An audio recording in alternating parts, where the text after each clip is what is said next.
Dominant Protector. Credit to the author. 4,461-70. Ang mga pangalan po na nandito ay galing sa mga name generator. Kaya kung meron man pagkakatulad sa mga pangalan ng totoong tao o lugar, ito ay tunay na hindi sinasadya.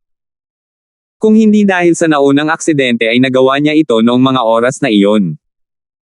Ngunit ngayon, isa itong mas malaking dagok sa 4 na escort ng kabayo na naiwan sa field. Ngunit nang matapos siya, ang kanyang mga iniisip ay napadpad sa malayong hilagang Aprika. Noong panahong iyon, ang pakikipaglaban sa gubat ang pinakamahalagang bagay, at ang mga taktika ni Terence ay ilan lamang sa mga nagamit ng sobra, kaya lang walang gumamit sa kanila sa Sky-class island. Sa pag-iisip tungkol sa North Africa, hindi niya maiwasang isipin si Yuning. Iniisip niya kung maayos ba ang kalagayan niya sa mundong mortal. Ayos ba ang iba? Natanggap ba niya ang kanyang sulat? Ipinilig niya ang kanyang ulo para mawala ang malungkot na kaisipang ito dahil tuloy pa rin ang laro. Mapalad ang ahensya ng bodyguard ng Kaizen na magkaroon ng tulong ng batang bayani na si Ford. Ito rin ay magandang kapalaran ng Young Master. Napabuntong hininga ang kanta ng housekeeper at sinulyapan si Wenhan. Napakamot ng ulo si Wenhan sa kahihiyan. Kung ikukumpara, ang dating pagganap ng Young Master ay tila masyadong immature. Hindi siya masasabing mahina, ngunit si Terence Ford ay isang freak. Siya ay katawa-tawa na malakas sa lahat ng aspeto, at ang mga ordinaryong tao ay hindi maihahambing sa kanya. Ano ba ang kinakatakutan mo? 4 na tao ka pa, at 4 na tao lang din ang kabilang side. Ano ba ang dapat magpanik? Let's take them down in one go. Hindi pa rin pumayag si Clark na tanggapin ang kanyang kapalaran, nagpatuloy siya sa malakas na pagsaway sa ibaba ng entablado, sinusubukang itaas ang moral at iikot ang mga talahanayan. Gayunpaman, nang ang eksenang ito ay nahulog sa mga mata ng karamihan, ito ay umaakit lamang sa kanilang pangungutya. Nakita ng mga may matingkad na mata na nawala na ang kapangyarihan ng ahensya ng horse escort. Sa oras na ito, walang silbi ang pagiging matigas ang ulo nila. Hindi masama ang 4 laban sa 4, ngunit ang kabilang partido ay may perpektong Golden Core Cultivator, 2 peak late Golden Core Cultivator at 1 late Golden Core Cultivator. Sa kabilang banda, ang Horse Escort ay may 1 peak late Golden Core Cultivator at 3 late Golden Core Cultivator. Kung ang moral ay kasing taas ng nakasanayan, ayos lang. Marahil ay talagang makakamit ang isang himala sa pamamagitan ng madugong labanan. Ang susi ay na ang moral ay bumagsak sa punto ng pagyayelo. Ano ang kailangan nilang labanan sa kabilang panig? Ang pag-unlad pagkatapos ng kompetisyon ay hindi sa inaasahan ng lahat. Wala silang lakas o moral. Ang ahensya ng Horse Escort ay ganap na nawala sa kanilang gilid at ganap na napigilan ng Kaizen Escort Agency. Nang matapos ang oras para masunog ang isang insenso, buo pa rin ang 4 na escort mula sa Kaizen Escort Agency na naiwan sa field. Sa kabilang banda, nawalan ng 2 escort ang nagbabantang Woma Escort Agency. Sa huli, binayaran nila ang mabigat na halaga ng 3 buhay upang wakasan ang hamon na nagsimula. Nang hindi nawawala ang isang sundalo, kahit na nagsimula ang Kaizen Escort Agency sa isang komedya, bahagya silang tumawa hanggang sa huli. Ang eksenang ito ay talagang nagpalaglag ng kanilang mga salamin sa lahat ng naruroon at hindi nila maiwasang magsimulang mag-usap. Kahit na ang isang tradisyonal na mayayamang pamilya tulad ng 4 na sis escort agency ay maaaring hindi ganap na sirain ang Horse Escort Agency, na kilala sa pagiging matigas ang ulo at matigas ang ulo nito. At least, malabong hindi sila mawawala ng kahit isang sundalo. Gayunpaman, ginawa ito ng Kaizen Escort Agency. Ang labanang ito ay hindi talaga tungkol sa lakas, ito ay higit pa tungkol sa katalinuhan. Mula sa simula hanggang sa katapusan, si Clark ay pinaglaruan ni Terence ng walang anumang pagtutol. Gayunpaman, dahil dito, ang Kaizen Escort Agency ay mas pinabura ng Chamber of Commerce. Ang mga namamahala sa Chamber of Commerce ay hindi minamaliit ang Kaizen Escort dahil siya ay tumakas nang siya ay lumitaw. Sa kabaligtaran, lahat sila ay tumango bilang pagsang-ayon. Pagkatapos ng lahat, ang responsibilidad ng isang escort ay protektahan ang tao, hindi upang labanan ng may malupit na puwersa. Kahit anong paraan ang gamitin niya, magiging magaling siyang escort kung nagawa niyang protektahan ang escort. Sa kabaligtaran, kung nakipag-away siya sa tao, ano siya kung namatay siya at nawala ang escort? Kung tutuusin, siya ay matapang, ngunit sa katunayan, siya ay isang tigre. Hindi ito life and death away. Ang trabaho ng isang escort ay maging isang bodyguard, at lahat ng iba ay pangalawa. Sa leaderboard, tumaas ng 100 puntos ang mga puntos ng ahensya ng bodyguard ng Kaizen, na umabot sa kahangahangang 770 puntos. Hindi lang makitid ang agwat, kundi parang lumalawak pa. Sa kabilang banda, ang ahensya ng horse escort na nagpasimula ng hamon ay naiwan ng kaawa-awang 60 puntos matapos bawasin ang 100 puntos. Hindi lamang ito nasa ilalim ng lahat ng mga ahensya ng escort, ngunit nahaharap din ito sa nakakahiyang sitwasyon ng pagkatalo ng isa pang round at pag-alis sa lalong madaling panahon. Mula sa isang matigas na lalaki na kinatatakutan ng lahat ng ahensya ng escort hanggang sa isang lalaking susunod na sana sa yapak ng 10,000 Lee Escort Agency, labis na nanlumo si Clark. Gayunpaman, hiniling niya ito. Sino ang humiling sa kanya na hamanin ang Kaizen Escort Agency? Head of Escort? Dapat ba? Dapat pa ba nating hamanin ang Kaizen Escort Agency? Maingat na tanong ng katulong na inutusang maghanda. Hinampis ni Clark ang kanyang katulong sa lupa, habang siya ay umuungal sa galit, hamanin ang aking puwet. Don't tell me sa tingin mo kulang pa ang talo mo at gusto mong maalis. Kahit galit na galit si Clark ay hindi nawala sa kanyang isip. Ang pinakamahalagang bagay para sa kanya ngayon ay upang matiyak na hindi siya maalis, at hindi ituloy ang Kaizen Escort Agency. Kung hindi, kung siya ay natalo ng isa pang round at talagang na-eliminate, ang kanyang horse escort agency ay magiging mahina gaya ng 10,000 milyang escort agency. Hindi na siya muling makakatanggap ng anumang disenteng mga order, at kailangan niyang umasa sa simoy ng dagat upang mabuhay. Habang nasa harapan nila ang aral, saglit, ang mga escort agencies na iyon nasabik na subukan at may kaparehong ideya sa Woma Escort Agency, gaya ng Yongxing Escort Agency, na halos kasing lakas ng Woma Escort Agency, ay nais ding gamitin ang Kaizen Escort Agency bilang stepping stone para umakyat sa tuktok. Gayunpaman, nagsimula silang mag-alinlangan muli. Totoong hindi ipinakita ng Kaizen Escort Agency ang kanilang napakalaking lakas sa labanang ito, at ito ay malayo sa sapat upang makaramdam ng takot at kawalan ng pag-asa ang mga tao. Gayunpaman, kung ito ay anumang iba pang ahensya ng escort, hindi nila magagarantiya na sila ay gaganap ng mas mahusay kaysa sa ahensya ng escort ng kabayo. Paano kung napunta sila sa parehong sitwasyon? Napangiti si Terence nang makita niyang nag-aalangan ang lahat ng manager. Tama lang ang epekto, madali niyang makuha ang mga puntos nang hindi masyadong tinatakot ang ibang mga ahensya. Malaking kawalan kung walang ahensyang maglalakas loob na hamanin siya. Kung tutuusin, sa ikalimang round ng escort agency competition, 2 beses lang nabigyan ng karapatan ang bawat ahensya na humamon at 2 beses na humamon. Kung gusto nilang hamanin o gamitin ang lahat ng pagkakataong ito, nasa kani-kanilang ahensya. Ang pulong ay hindi nagpatupad ng anumang mga patakaran.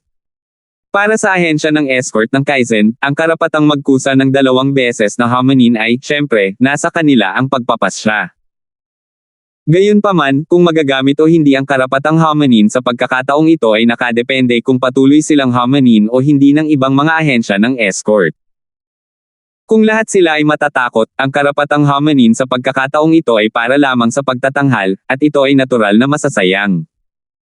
Ang problemang ito ay hindi masyadong halata sa Kaizen Escort Agency. Pagkatapos ng lahat, sila ay lumitaw lamang bilang isang bagong puwersa. Ang kanilang lakas ay hindi pa malalim na nakaugat sa puso ng mga tao. 4,462.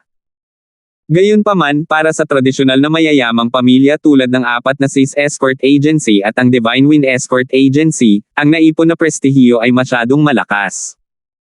Sa oras na ito ay naging isang malinaw na sagabal. Parang nag-aaway sila sa isa't isa. Para naman sa ibang escort agencies, hindi sila nang ahas na hamanin sila. Kung hindi, sila ay humihingi ng gulo at nagbibigay ng mga libreng puntos sa iba nang walang dahilan. Nabalot ng pambihirang katahimikan ang buong pulong. Matapos ang kalahating oras ng insenso, isa pang ahensya ng bodyguard ang tumayo para maglabas ng hamon. Gayunpaman, ang Challenger ay hindi ang ahensya ng bodyguard ng Kaizen. Sa halip, hinahamon pa rin nila ang mga mahihina na nasa ibaba sa mga tuntunin ng lakas at ranggo. Halos tiyak na makukuha nila ang mga naipong puntos na paborito ng karamihan sa mga ahensya ng bodyguard. Walang suspense sa 5 magkakasunod na laban. Kung ikukumpara sa laban ng Kaizen Bodyguard Agency at Woma Bodyguard Agency, nakakatamad talaga. Ang kapaligiran sa buong parisukat ay medyo mapurol, at ang lahat ay nagsimulang makaramdam ng antok.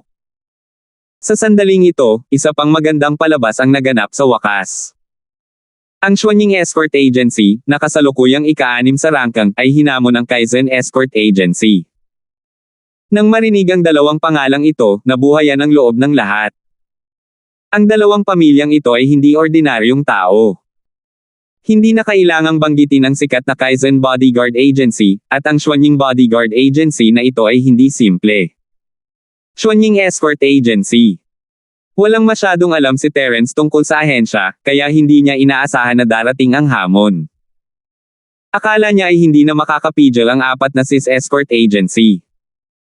Kung tutuusin, kung gusto nitong mabilis na maibalik ang mga puntos nito, pipiliin nitong direktang hamanin ang Kaizen Escort Agency.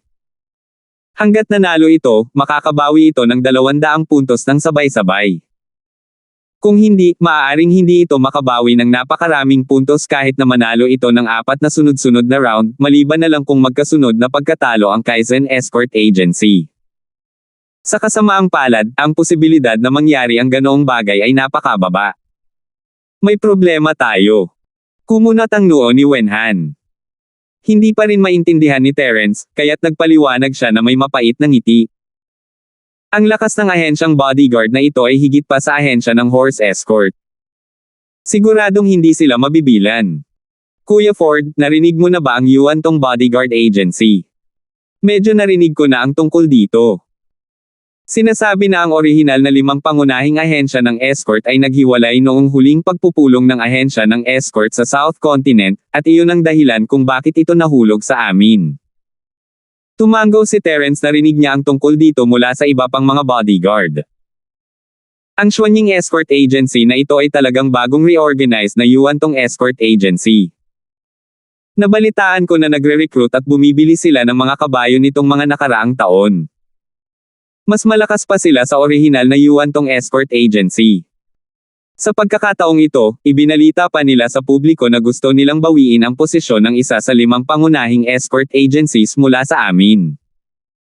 Kung ang Horse Escort Agency, kaya nilang talunin ang kalaban kahit mabigat ang presyo. Gayunpaman, ang nagbabantang Xuanying Escort Agency na ito ay malamang na mas malakas kaysa sa kanila kung talagang gusto nilang lumaban. Sila ay isang out-and-out na malakas na kaaway. Hehe, so sinasabi mo na wala silang magandang intensyon. Sa wakas ay naintindihan ni Terence. Ito ay makatwiran para sa Xuanying Escort Agency na hamanin ang Kaizen Escort Agency. Dahil gusto nilang bawiin ang kanilang posisyon bilang isa sa 5 malalaking ahensya ng escort, natural na kailangan nilang kumilos sa 5 malalaking ahensya ng escort. Kung ikukumpara sa iba pang 4 na tradisyonal na mayayamang pamilya, kahit na ang Kaizen Escort Agency ay nasa limelight, ang lakas at foundation nito ay mas mahina. Bukod dito, ang posisyon ng Yuantong Escort Agency ay inalis ng Kaizen Escort Agency noong nakaraan. Sa makatuwid, ito ay isang klasikong paghihiganti. Kuya Ford, ano ang dapat nating gawin ngayon? Kinakabahang tanong ni Wenhan, nang makitang tila walang pakialam si Terence. Ano pa ang magagawa natin? Maaga o huli, kailangan nating labanan ang isang mahirap na labanang tulad nito, kaya hindi ito masamang bagay.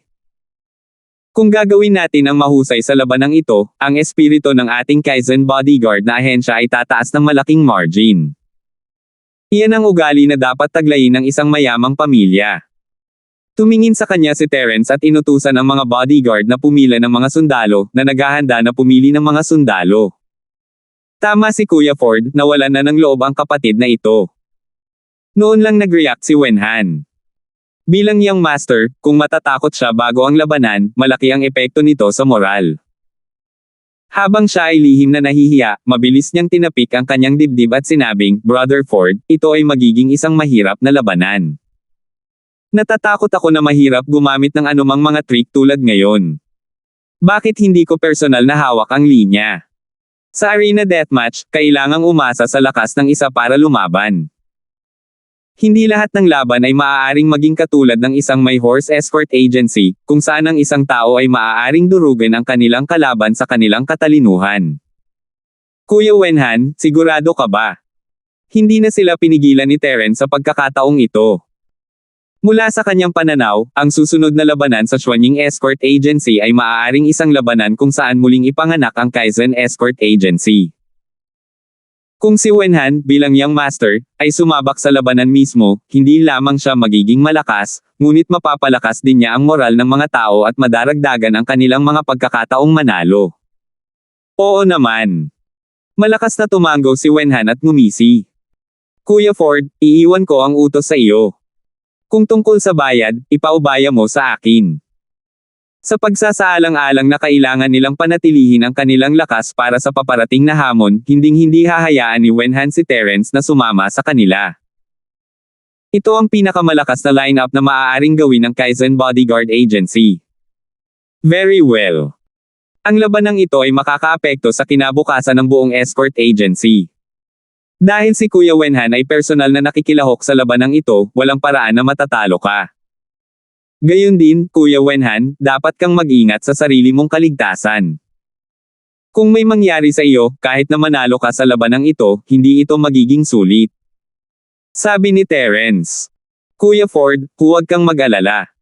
Alam ko na ang gagawin. Malakas na tumango si Wenhan. Sige, sabi niya. Agad na nagsimulang pumili si Terence ng kanyang mga tauhan. Napakahalaga ng labanang ito, at hindi niya kayang mawala ito. Wala siyang naisip na i-preserve ang kanyang lakas at agad na inilabas ang pinakamalakas na lineup na mayroon siya. Kasama si Wenhan, na nasa tuktok ng Golden Core Realm, mayroong 3 master sa peak ng Golden Core Realm at 2 master sa peak ng Late Golden Core Realm. Siyempre, kung kailangan nilang tiyakin na ang kanilang lakas ay ang pinakamalakas sa ibabaw, maaari talaga silang magdagdag ng isa pang eksperto sa dakilang bilog ng yugto ng Jindan. Gayunpaman, ang taong ito ay naglakas loob na makipaglaban sa escort ng kabayo. Bagamat hindi siya nagdusa ng anumang pinsala, nakakonsumo siya ng maraming totoong chi at hindi na siya makaka-recover sa maikling panahon. Sa oras na ito, walang kabuluhan na pilitin siyang lumaban. Sa kanilang kasalukuyang pinakamalakas na lineup, maaari pa silang makipaglaban sa isang mayamang escort agency tulad ng 4 na sis escort agency. Kung ngayon lang sila makakalaban ng horse escort agency, direktang madudurog sila ng lineup na ito. Hindi na kailangang magplano sila laban sa isa't isa. Si Ming Yuan, na nakaupo sa judging team, ay natigilan nang makita niya ang listahan ng mga kalahok na bodyguard na iniabot ng kanta ni Butler. Kalokohan. Nanlaki ang mga mata ni Ming Yuan. Agad niyang hinampes ang mesa at gustong bumaba ng stage para pigilan siya. Bagamat para masigurado ang pagiging patas ng pagpupulong, bilang isang hukom, hindi siya pinayagang bumaba sa entablado sa ilalim ng normal na mga pangyayari, wala siyang masyadong pakialam ngayon. Kung tutuusin, ito ang nag-iisang anak niya na malaki ang pag-asa niya. Bagamat mahalaga ang kompetisyon, hindi ito karapat-dapat na banggitin kumpara sa buhay ni Wenhan. 4,463. Kung natalo siya sa kompetisyon, maaari pa rin siyang magtrabaho ng husto upang makabalik. Gayunpaman, kung may nangyari kay Wenhan, kanino kaya iiyak si Ming Yuan? Siya lamang ang kahalili ng ahensya ng bodyguard ng Kaizen. Kung namatay ang kahalili niya, ano kayang kinabukasan ng ahensya? Pinuno ng escort, ang batang agila ay hindi palaging mapoprotektahan sa ilalim ng mga pakpak nito. Magkakaroon ng isang araw na mararanasan nito ang bagyo. I think there's no harm in letting Wenhan give it a try. This is a rare opportunity. Umabot ang kanta ni Butler at pinigilan siya. Lumang kanta, kahit ikaw. Sumimangot si Ming Yuan, pagkatapos ay bumaantong hininga. Hindi ko naiintindihan ang loika na ito, ngunit ang ganitong uri ng bagay ay kailangang gawin ng hakbang-hakbang. Hindi naman natin may lalagay ang sarili natin sa ganitong delikadong sitwasyon ng biglaan, di ba? Ang Xuanying bodyguard agency na iyon ay hindi madaling harapin. Head of Escort? Sa palagay ko, bagamat delikado ang labanang ito, magiging maayos si Wenhan. Tutal, narito ang batang bayani na si Ford. Nakita mo rin ang kakayahan niyang mag-utos. Walang magiging problema. Napaka-confident ng kanta ni Butler. Iyan. Totoo iyon. Nag-alinlangan si Ming Yuan. Ang presensya ni Terence ay parang pampakalma na tableta. Kahit na hindi niya kailangang lumaban ng personal, ang pagbibigay lamang ng mga utos ay sapat na upang matiyak ang kaligtasan ni Wenhan. Sa huli, tumango siya, nasa mga kabataan pa rin ang mundo. Lumang kanta, matanda na tayong lahat. Tama. Malapit nang mag-renew ang ating Kaizen Bodyguard Agency. Ang ating kinabukasan ay walang hangganan. Tumango si Butler Song. Well said. Your future is boundless. Lumiwanag ang mga mata ni Ming Yuan. Sa wakas ay nagpasya siya at inihayag ang listahan ng pangalan ng mga kalahok na escort mula sa ahensya ng bodyguard ng Kaizen. Nang makitang ang unang pangalan sa listahan ay si Wenhan, ang young master ng Kaizen Escort Agency, ang mga tao ay nagkagulo at nagsimulang mag-usap sa kanilang mga sarili. Sa kanilang mga nakaraang mahimalang pagtatanghal, lalo na kung saan nagawa nilang maalis ang nagbabantang ahensya ng escort ng kabayo nang hindi nawala ng kahit isang sundalo, hindi na marami sa kanila ang nang-ahas na tingnan ang ahensya ng Kaizen Escort. Kung tutuusin, hindi naman sila tanga. Kahit na ang Kaizen Escort Agency ay hindi nagpakita ng kanilang napakalaking lakas, hindi nila maiwasang humanga sa kanilang mga resulta ng labanan. Ngayong nakita nila si Wenhan na personal na namumuno sa koponan, hindi na nila sila minamaliit gaya ng inaasahan ni Terence. Sa halip, napasigla silang lahat. Sa pagharap sa isang malakas na kalaban tulad ng Xuanying Bodyguard Agency, ang Kaizen Bodyguard Agency ay magiging seryoso na. Wenhan. Sa sandaling ito, nakatayo sa kampo ng Xuanying Escort Agency ang isang lalaking nasa katanghaliang gulang na nakasuot ng itim na Amerikana na may kapansin-pansing peklat ng kutsilyo sa kanyang mukha. Bahagya siyang natigilan nang makita ang sitwasyon. Siya ang pinuno ng escort agency, si Xuanying Hale.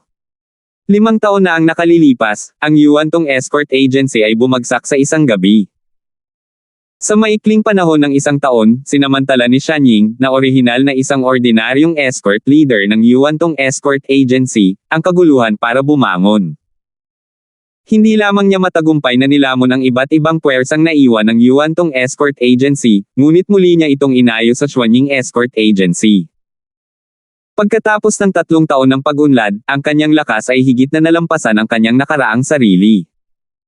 Siya ay isang mabigat at ambisyosong figure. Maging ang batang amo ay sapilitang pinaalis.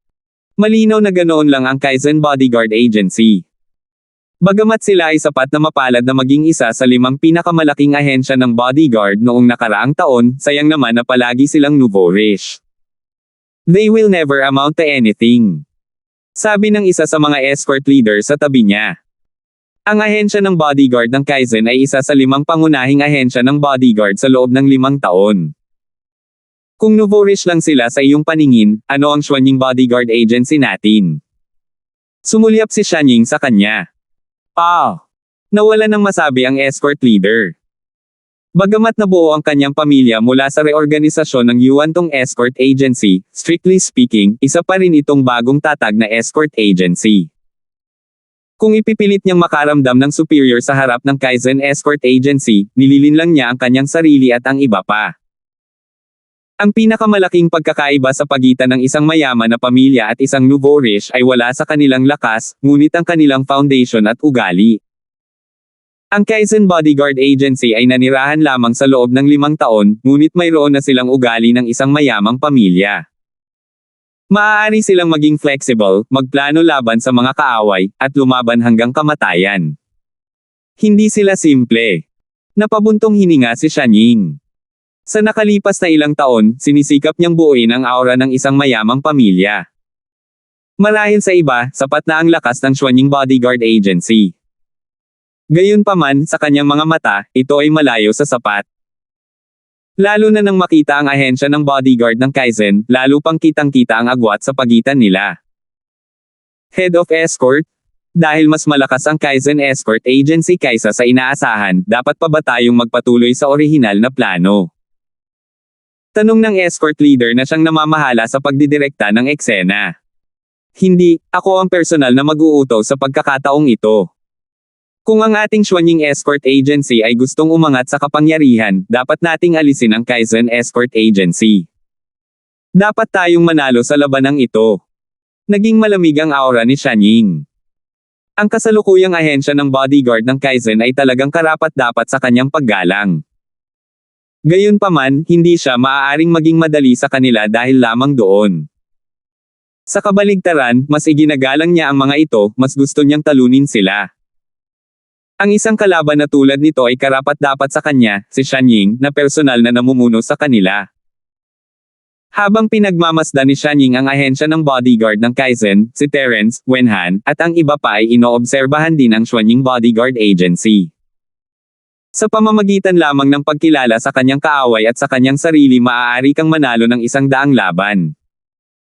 Ang lalaking iyon ang pinuno ng Xuanying Escort Agency. Pinalaki ni Terence si Xuanying. Kung ito man ay ang Wuma Bodyguard Agency o yung Xing Bodyguard Agency sa unang round, siya ay nagmamasid lamang sa mga kalahok at hindi kailanman tumingin sa commander.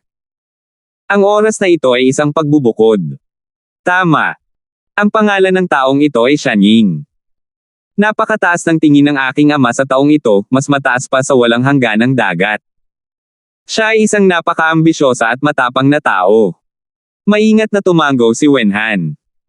Oo, hindi ito mukhang simple. Tumango si Terence, naranasan na niya ang lahat ng uri ng mga bagay, at magaling siyang magbasa ng mukha ng mga tao. Sabi nga sa kasabihan, ang itsura ng isang tao ay galing sa puso. Ang hitsura ng isang tao ay hindi lamang batay sa hitsura ng isang tao, kasama rin dito ang ugali at kilos ng isang tao. Nagbigay si Xuanying ng isang pambihirang aura, at siya ay kapwa mabuti at masama. Siya ay may tipikal na mukha ng isang mabangis at ambisyosong tao. Habang nag-uusap silang dalawa, ang kalahok na escort mula sa Xuanying Escort Agency ay nahulog na sa entablado sa ilalim ng paghihimok ng hukom. Tumayo silang 5 sa isang linya sa entablado, na agad na nagdulot ng isang alon ng mga tandang mula sa madla. Ang 5 kalahok na escort ay nasa perpektong Golden Core Realm. Napakalaking galaw. Maging si Wenhan ay hindi maiwasang mapabuntong hininga. Sa escort party ng South Continent, kung saan ang mga eksperto lamang sa Golden Core Stage ang pinapayagang lumahok, ang pagpapadala ng 5 eksperto sa Great Circle ng Golden Core Stage ng sabay-sabay ay talagang parang pangarap na line-up. Noong nakaraan, tanging ang overlord ng mga escort agencies tulad ng 4 na CIS Escort Agency ang maaaring mag-ayos ng ganoong line-up. Hindi niya inaasahan na napakalakas ng Xuanying Escort Agency. Sa paghahambing, ang Kaizen Escort Agency ay mayroon lamang 3 eksperto sa Great Circle ng Golden Core Stage. Bukod sa iba pang bagay, ang mga ito ay dehado sa mga tuntunin ng kanilang lakas sa ibabaw. 4,464. Kawili-wili. Lumiwanag ang mga mata ni Terence. Siya lamang ang namamahala sa pag-uutos, ngunit ang pananabik na makatagpo ng isang malakas na kalaban ay nagpasigla sa kanya. Kuya Ford, paano tayo lalaban? Tanong ni Wenhan. Ang iba pang 4 na escort ay lahat ay nakatingin kay Terence ng may pag-asa, halos kinakabahan. Pagkatapos ng lahat, kaharap nila ang 5 Golden Core Cultivator. Madedehado sila kung lalabanan nila sila ng direkta, kaya ang susi para manalo sa labanang ito ay ang utos ni Terence. Huwag kabahan, lahat. Hindi tayo mas mahina kaysa sa kanila sa labanang ito. Ngumiti si Terence habang pinag-aaralan niya, bagaman ang kabilang partido ay may 5 perpektong Gold Core Realm experts, mayroon tayong kapatid na Chi na personal na humawak sa linya, kaya walang dapat ikatakot. Ang lakas ni Brother Chi ay kilala sa buong Black Sea area. I'm perfect course experts, right? Hehe, masyadong mabait si Kuya Ford. Pinisil ni Wenhan ang kanyang ilong ngunit hindi ito itinanggi. Ang kanyang lakas ay hindi kasing lakas ni Terence, na kayang talunin ang mga master sa rurok ng maagang yugto ng Nascent Soul, ngunit nasa tuktok pa rin siya ng Aures Core Stage. Hindi siya maaaring maliitin. Kilala siya bilang Little Invincible Aures Core sa lugar ng Black Sea. Tama. Sa iyong master dito, siguradong makakalaban natin. Ang 4 pang bodyguard ay agad na nakahinga ng maluwag. Sa normal na mga pangyayari, sapat na si Wenhan para pigilan ang 2 gintong core Paragon. Sa ganitong paraan, kapag sumiklab ang laban mamaya, hindi sila magiging dahado. Hehe, so hindi na kailangan kabahan. Bagamat malakas ang kabilang partido, basta hinarap namin sila ng mahinahon, napakataas pa rin ang tsansa namin na manalo. Ngumiti si Terence, pinatahimik ang lahat bago naging seryoso. Kung mangyayari ang lahat gaya ng inaasahan, kapag nagsimula na ang laban, natatakot ako na ang kabilang partido ay tumutok sa pag-atake kay Kuya Wenhan. Kapatid na Chi, dapat ay handa ka sa pag-iisip para dito. Oo, alam ko. Para mahuli ang mga tulisan, hulihin muna ang hari. Sagot ni Wenhan sa malalim na boses. Siya ang pinakamalakas na miyembro ng Kaizen Escort Agency, ngunit sa parehong oras, siya rin ang pinakahalatang breakthrough point. Kapag may nangyari sa kanya, ang Young Master, matatapos na ang lahat. Kung gayon kailangan nating mag-ingat at protektahan ang Young Master, kung sakaling magtagumpay ang tukana ng kalaban. Nagkatinginan ng 4 na kasali na escort. Malakas si Wenhan, ngunit ito ay isang kompetisyon ng mga ahensya ng escort, hindi isang one-on-one na tunggalian. Mabilis na nagbago ang sitwasyon. Sa sandaling sinamantala ng kabilang partido ang pagkakataon na atakihin siya ng sama-sama, kahit si Wenhan ay hindi na makakatagal. Umiling si Terence, kung talagang iniisip mo, talo na tayo, at walang alinlangan tayong matatalo. Lahat, pati si Wenhan, ay natigilan. Sinabi pa lang nila na malaki ang tsansa nilang manalo. Paano ito naging sure lose na sitwasyon sa isang kisap mata? Ang paghiral ni Brother Chi ay isang 2 talam na espada para sa ating panig at sa kalaban.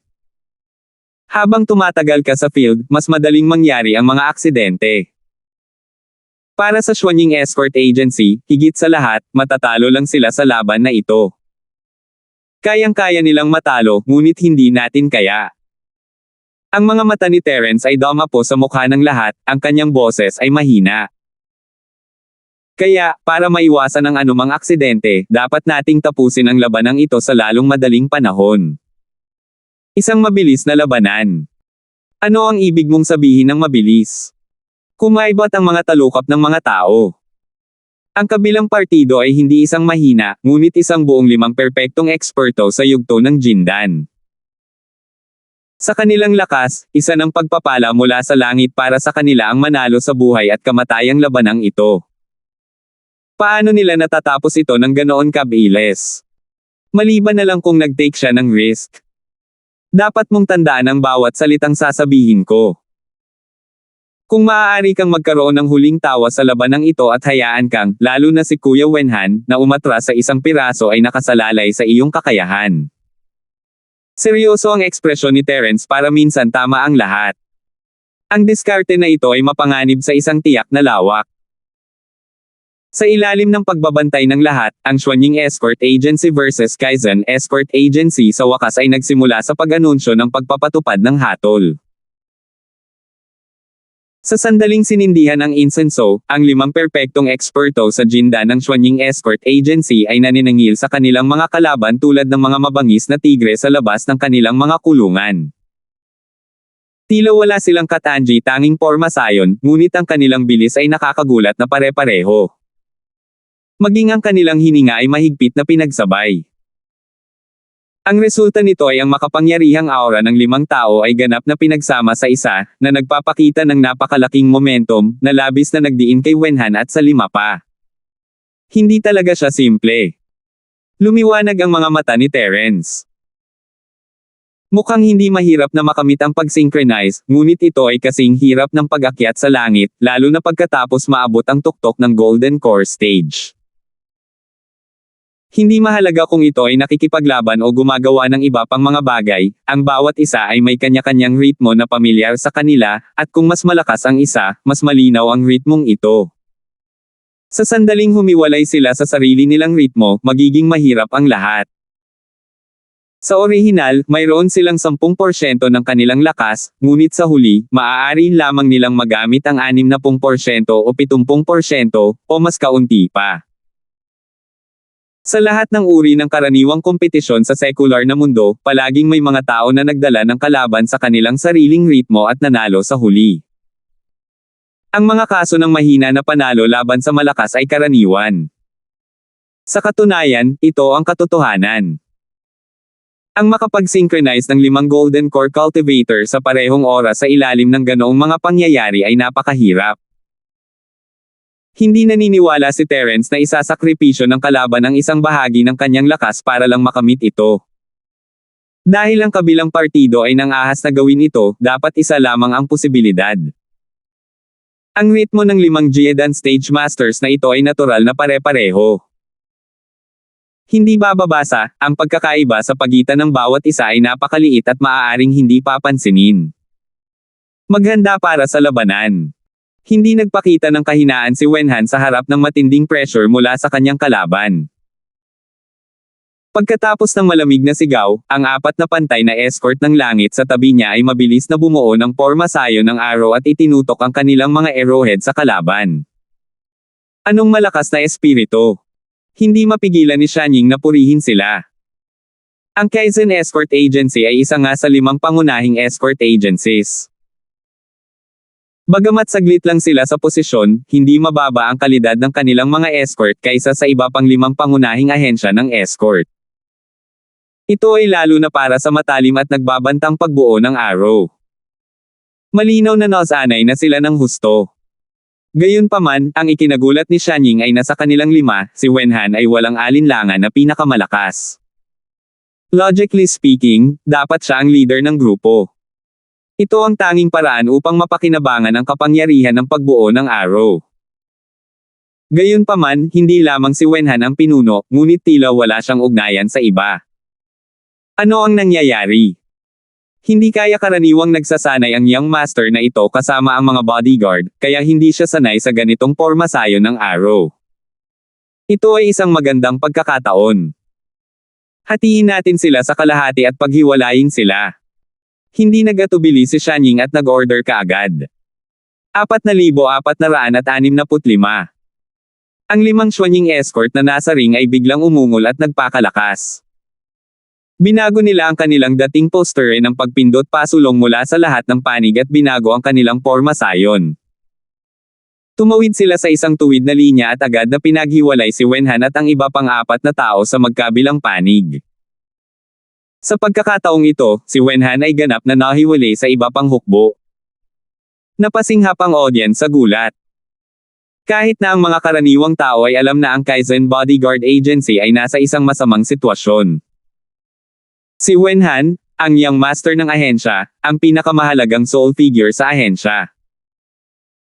Hindi sila makapaghintay na protektahan siya ng malapitan, ngunit sa huli, sila ay nahiwalay sa isang kisap mata. Sila ay mas marami, at ang inisyatiba ay nahulog sa mga kamay ng kabilang partido. Kung ganoon, maaari nilang gawin ang anumang gusto nila sa kanila, at ang iba pang 4 na lalaki mula sa ahensya ng bodyguard ng Kaizen ay hindi man lang sila mailigtas. Paano nangyari ito? Nanikip ang puso ni Ming Yuan nang makita niya ang eksenang ito. Bumaba siya mula sa kanyang posisyon bilang hukom sa 2 hakbang. Kung talagang namatay si Wenhan sa ring, paano siya mabubuhay? Sandali lang, head of escort. I don't think this is that simple.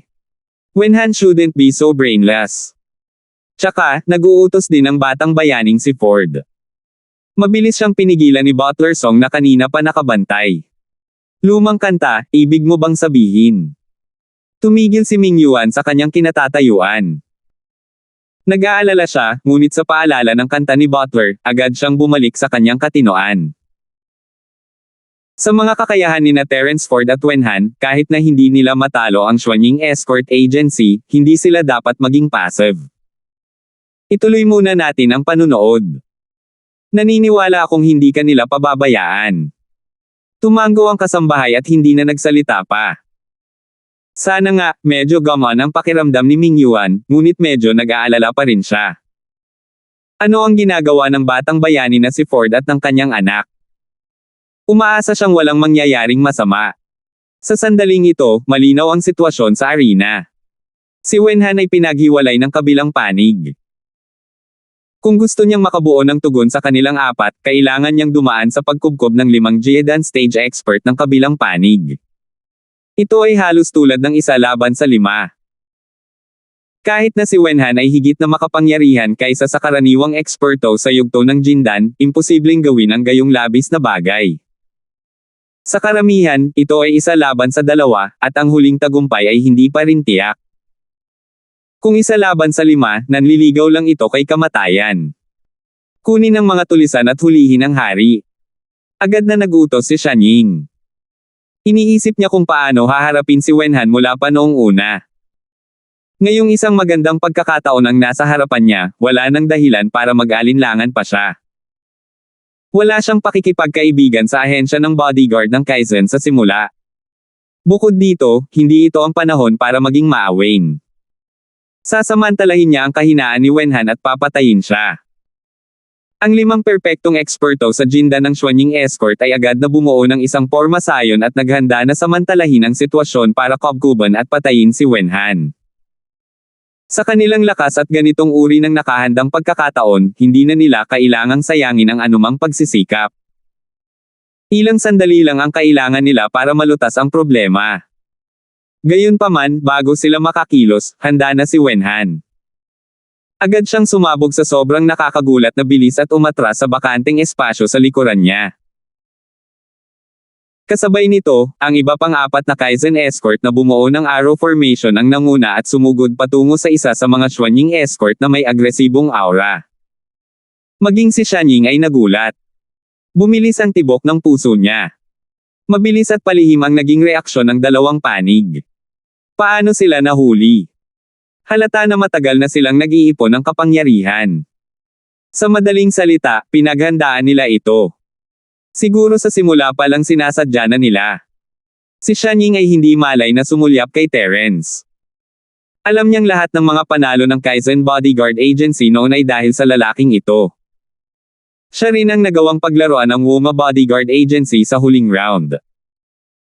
Hindi niya alam kung ano ang ginagawa ng lalaking ito sa pagkakataong ito. Si Shanying ay hindi isang mapagmataas na tao, alam niya kung paano sukatin ang halaga ng lahat, at si Terence ay isang taong hindi niya masusukat. Sa takot na mahulog sa bitag ni Terence, si Shanying ay hindi nang ahas na pabayaan ang kanyang pagbabantay. Sa kabutihang palad, ang 5 Xuanying Escort na pinadala niya ay pawang mga maingat na tao. Kahit na gusto nilang palibutan si Wenhan, hindi nila ginulo ang kanilang pormasayon. Kung hindi, kung biglang sumalakay ang 4 na escort ng Kaizen, maaaring mamatay agad ang isa sa kanila. Tara, nagsimula na ang taya. Tingnan natin kung handa ka ng tumaya, malaki o maliit. Tumingin si Terence kay Shanying mula sa malayo at mahinang ngumiti. Sa isang gilid ay si Wenhan, na nag-iisa, at sa kabilang banda ay 4 na Kaizen bodyguard na nakaporma ng arrow. Kinailangan ni Shanying na pumili sa dalawa, ito ang taya na ginawa ni Terence. Ito ay dapat na isang simpleng bagay, ngunit dahil si Wenhan ay nakatakas mula sa pagkubkob, nawalan sila ng pagkakataong makawala sa sitwasyon. Biglang naging komplikado ang sitwasyon. Hindi mapigilan ni Shanying na sumimangot. Una sa lahat, ang 4 na pantay na escort ng langit na bumuo ng arrow formation ay talagang hindi makakaligtaan sa bahaging ito. Ang pormasayon ng arrow ay orihinal na pormasayon na may pambihirang kapangyarihan sa pagpatay. Sa lakas ng 4 na taong ito, kung maiiwan silang mag-isa, hindi magiging mahirap para sa kanila na pumatay ng isang dalubhasa sa Great Circle ng Golden Core Stage sa isang iglap. Pangalawa, hindi rin maiiwang mag-isa si Wenhan. Nakita ni Shanying na ang lalaking ito ay mas malakas kaysa sa isang ordinaryong eksperto sa malaking bilog ng Golden Core Stage. Kung hahayaan siyang gawin ang anumang gusto niya, hindi maiisip ang mga kahihinatnan.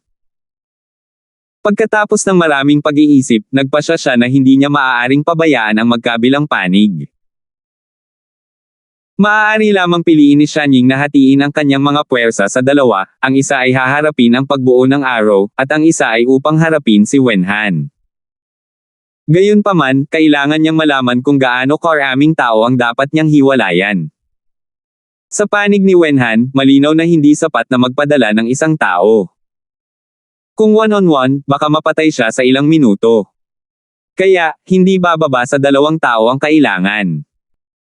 Sa kabilang panig, si Xianying ay hindi nang ahas na maliitin ang 4 na taong Arrow formation mula sa Kaizen Bodyguard Agency. Kung wala pang 3 tao, malaki ang dehado niya. Vulture and Falcon, deal with Wenhan. Ang 3 pa ay haad lang sa 4. Utos ni Xianying. Nakatingin pa rin siya kay Wenhan, na nakahiwalay sa labas, handang lumunin siya, ngunit sa parehong oras, natatakot siyang mahulog sa bitag ni Terence. Hindi siya nang ahas na magpadala ng mas maraming tao para harapin si Wenhan. Paano kung ang mga killing move ng kabilang partido ay nakatago sa 4-man Arrow formation? Kung nagpadala lang siya ng 2 tao para bantayan, hindi ba iyon ang pagpapadala ng mga tupa sa bibig ng tigre? 2 laban kay Wenhan at 3 laban sa Arrow formation. Ito ang pinakaligtas na paraan sa mga mata ni Xianying. Ang 5 Xianying escort sa entablado ay pawang mga eksperto na maingat niyang pinili. Ang kanilang lakas ay maaaring may ranggo kahit man lang sa gitna at itaas na antas ng kumpletong Golden Core Realm. Gaano man kalakas si Wenhan, hindi siya makakakuha ng kalamangan laban sa kanilang 2 na nagtutulungan. Sa kabilang banda, 3 laban sa 4. 2 sa 4 na tao sa kabilang panig ang nasa tuktok ng huling yugto ng Golden Core, kaya hindi sila magiging dehado. 4,466. Si Terence, sa kabilang banda, ay napangiti sa eksena. Mas malalim ang sinabi niya, malaki o maliit, sigurado akong aalis ka. Puno ng interes ang mga tao habang tinitingnan ang sitwasyon sa ring. Imposible pa ring sabihin kung sino ang nangunguna at kung sino ang dehado, ngunit malinaw ang eksena sa isang sulyap. Ang malaking singsing ay nahahati sa 2 halves. Sa isang panig, ito ay ang 1-on-2 battle ni Wenhan, at sa kabilang panig, ito ay ang 4-on-3 battle ng Arrow formation. Hindi sila magkamag-anak. Nakita na nila ang lahat ng uri ng duels ng ahensya ng bodyguard sa South Continent, ngunit ito ang unang pagkakataon na nakakita sila ng ganitong kakaibang sitwasyon. Biglang kinuyam ni Xianying ang kanyang mga kamao. Bagamat nasa isang pagkapatas pa rin sila at tila hindi siya dehado, nakaramdam siya ng matinding pagkabalisa at panlalamig sa kanyang gulugod. Para siyang nahulog sa latian. Hindi siya nakakaramdam ng anumang panganib noong una, ngunit habang siya ay nahulog, mas malalim ang kanyang nararamdaman. Sa oras na napagtanto niya ito, huli na para magsisi siya. Biglang tumibok ang puso ni Xianying. Magbabago na sana siya ng diskarte, ngunit nagbago ang sitwasyon. Si Wenhan ay nakikipaglaban pa rin sa 1 laban sa 2, ngunit sa kabilang panig, isang tao mula sa bawat panig ang malubhang nasugatan at gumulong pababa sa entablado. Ang ahensya ng escort ng Kaizen ay nagsakripisyo ng isang peak late Gold Core expert kapalit ng isang perfected Gold Core expert. Ang sitwasyong ito ay nagpakibot sa mga talukap ng mata ng lahat. Dati, nakakuha sila ng malaking kalamangan at sinira ang huling bahagi ng espiritu ng Woma Escort Agency. Pagkatapos, dinurog nila ang kanilang kalaban at nanalo. Ngayon, ginamit ng Kaizen Escort Agency ang parehong trick. Ang parehong sitwasyon ay naulit, ngunit ang Xianying Escort Agency ang kanilang kalaban. Ang galing! Tunay na makapangyarihan ang batang bayaning si Ford. Talagang nag-effort siya para likhain ang pagkakataong ito. Agad na gumaan ang loob ni Mingyuan at pinuri siya. Nakikita pa rin niya ang ulap kanina, ngunit wala siya kung nasaan siya ngayon kung hindi man lang niya makita ang plano ni Terence sa puntong ito. Bagamat simple ang diskarte sa pagpapalitan, upang makamit ito, lalo na upang samantalahin ang sitwasyon ng sabay-sabay, nangangailangan ito ng tunay na kung fu. Pagkatapos ng lahat, walang taong tanga. Walang sino man ang magiging hanggal na gumamit ng isang master ng perpektong yugto ng Jiedan upang ipagpalit para sa isang master ng tuktok ng huling yugto ng Jiedan. Ito ay mas katulad ng kabaligtaran. Nagawa ito ng ahensya ng bodyguard ng Kaizen salamat sa utos ni Terence. Kung hindi dahil sa pagbuo ng mga palaso, hindi sila magkakaroon ng pagkakataong magkusa na makipagpalitan ng mga bato. Not bad. Hindi lang maganda ang plano ni Ford Xiaoxia, pero kapansin-pansin din ang performance ni Wen Han. Paulit-ulit na tumango si Butler Song. Bagamat ang breakthrough point ni DUIZ ay nasa 4-man arrow formation, makikita ng sinumang may discerning eye na ang pinaka-critical na pinagmula ng lahat ng ito ay si Wen Han. Kung hindi niya matagumpay na napigilan ang dalawang perpektong Golden Core expert, paano kaya nahihigitin sila ng iba pang 4 na tao ng Kaizen Bodyguard Agency? Sa partikular, nagawang manatiling kalmado at kalmado si Wen Han mula sa simula hanggang sa wakas kahit nakaharap niya ang dalawang tao sa Great Circle ng Golden Core stage. Napabuntong hininga ito. Ang young master ng Kaizen Bodyguard Agency ay talagang hindi isang ordinaryong tao. Upang madaling makipaglaban sa dalawang tao sa parehong antas, hindi bababasa, ang isang ordinaryong tao ay tiyak na hindi magagawa ito. Yes, let him go 1 against 2. Bagamat mukhang medyo delikado, nasa saklaw pa rin ang kakayahan ng batang ito. Hanggat ang kabilang partido ay hindi kumikilos ng padalos-dalos, hindi dapat magkaroon ng anumang panganib. Tumango si Ming Yuan. Hindi na siya nag-aalala at kinakabahan gaya ng dati. Sa halip, siya ay nasa mataas na espiritu dahil kung ito ay magpapatuloy, ang posibilidad na tanggalin ang Xuanying Bodyguard Agency ay hindi bababa sa 60% o higit pa. Kapag nagtagumpay sila, kakainin sila ng Kaizen Escort Agency. Ang pagiging una upang maging isa sa 5 pangunahing ahensya ng escort ay sapat na upang bigyan ang lahat ng tao sa ahensya ng isang shot ng adrenaline. Kasabay nito, ipaalam nila sa lahat na ang Kaizen Escort Agency ay hindi isang hindi nararapat na reputasyon. Hindi sila sobrang maitim na kabayo na sinuwerte. Talagang nagkaroon sila ng lakas para maging overlord ng escort agency. Grabe ito. Kung ikukumpara, napakabigat ng kalooban ni Xuanying. Sa mata ng iba, ang Xuanying Escort Agency ay natalo sa pagkakataong ito. Gayunpaman, sa sandaling ito, ang parehong mga ahensya ng escort ay may 4 na tao na natitira sa ring. Ang Kaizen Escort Agency ay mayroong 3 tao sa perpektong Golden Core Realm at 1 tao sa peak ng Late Golden Core Realm. Sa kabilang banda, ang Xuanying Escort Agency ay mayroong 4 na tao sa perfected Golden Core Realm. In terms of strength, may advantage pa rin sila. Kahit na ang kalamangan na ito ay hindi malaki, ito ay sapat na upang ikiling ang balanse ng tagumpay sa pabor ng Xuanying Escort Agency. At least, hindi sila magiging dehado. Gayunpaman, si Xuanying ay hindi kasing babaw ng iba. Hindi niya tinitingnan ang mga pakinabang at pagkalugi ng isang lungsod o isang teritoryo, ngunit ang direksyon ng pangkalahatang sitwasyon. Malinaw na ang sitwasyon ay nasa panig ng ahensya ng bodyguard ng Kaizen pagkatapos ng palitan ng mga token. Sa panig ni Wen Han, mayroong 2 eksperto sa Great Circle ng Golden Core stage. Kahit na hindi nila siya maibaba sa maikling panahon, hindi na kailangang mag-alala ng sobra. Sa kabilang panig, ang natitirang 3 tao mula sa Kaizen Escort Agency ay maaari pa ring bumuo ng arrow formation. Sa kabilang banda, 2 na lang ang natitira mula sa Xuanying Escort Agency. Hindi maganda ang sitwasyon. Bago ito, 3 laban sa 4, kaya parang hindi siya dehado. Pero ngayon, 2 laban sa 3, at halatang hindi na niya kinaya.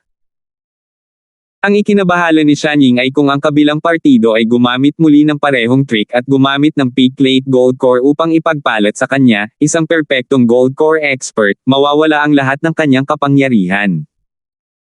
Ito ay hindi imposible, ngunit napaka-posible. Pagkatapos ng lahat, sa bahagi ng pagbuo ng arrow, ang kabilang panig ay mayroon pa ring kalamangan sa mga numero at hawak ang inisyatiba. Nagkaroon sila ng kakayahang maglunsad ng isa pang palitan. Sa oras na iyon, ang lahat ng natitirang tao sa ring ay magiging mga master sa Great Circle ng Golden Core Realm. Ang magkabilang panig ay bubuo ng 1-on-2 battle.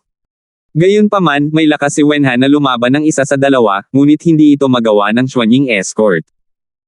Baka mapatay silang dalawa sa isang iglap. Ano ang gagawin? Natarante si Xuanying habang nakatingin kay Terence sa takot. Pareho silang nagbibigay ng mga utos sa lugar, at siya ay medyo mas maingat kaysa sa karaniwang tao, ngunit kumpara sa kalmadong binata na ito, siya ay hindi naiiba sa isang 3 taong gulang. Hindi lang siya basta-basta gumagawa ng isang hakbang, ngunit nasa ilalim na niya ang lahat bago pa niya mailagay ang kanyang bato. Hindi, kailangan niyang mabilis na makaisip ng isang countermeasure. Si Xuanying ay hindi nang ahas na maghintay pa. Kung hindi, hindi na siya magkakaroon ng pagkakataong lumaban kung muling umatake ang kabilang partido. Piliin mo ang malambot na persimmons. Buwitter, hawakan mo si Wenhan. Falcon, pumunta ka at tumulong. Mabilis na nagdesisyon si Xuanying. Ang mga tagalabas ay maaaring hindi makapag-react sa oras, ngunit ang ilang mga Xuanying escort sa entablado ay agad na naunawaan. 4,467. Nangangahulugan ito na handa siyang puwersahang kumilos laban sa natitirang P-Plate Golden Core expert ng Kaizen Escort Agency. Ang Vulture ay isang uri ng mabilis na master, at pareho silang nasa tuktok ng Golden Core Realm. Kahit na hindi niya matalo si Wenhan sa 1-on-1 na laban, dapat niya itong pigilan sa maikling panahon. Kung tumalikod si Falcon para tumulong, magiging 3-on-3 fight ito. Sa kaunting kalamangan sa lakas, hindi magiging mahirap na patayin muna ang tuktok ng kalaban sa huling yugto ng gininto ang core, ngunit mangangailangan ito ng kaunting panganib.